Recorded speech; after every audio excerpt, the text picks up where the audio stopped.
บายดีพ่อพี่น้องชาวลาวทุกทวนมื้อนี้เบาลาวเซโนจินมาได้มาอัปเดตคอกงัวที่ว่าเฮ็ดแล้วเดี๋ยวนี้คิดว่าแล้ว100%แล้วนี่เอางัวเข้ามาอยู่ในแล้วนี่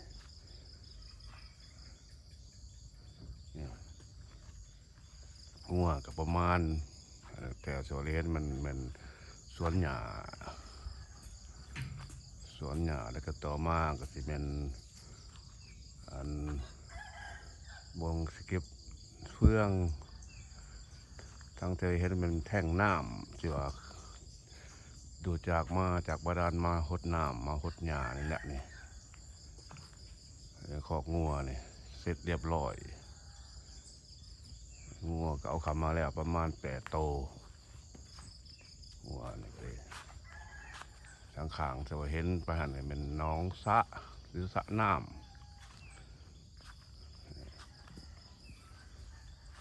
งัวมีอยู่8 โตมีพอพันธุ์ตัวหนึ่งอันนี้มันพอพันธุ์นี่เพราะมันพันธุ์ของบามันนี่ตัวนี้ต่อมาเหมือนงัวลาดธรรมดา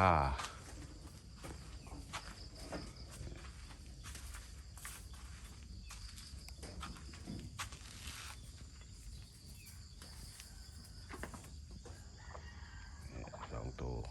มาพันธุ์ซื้อมา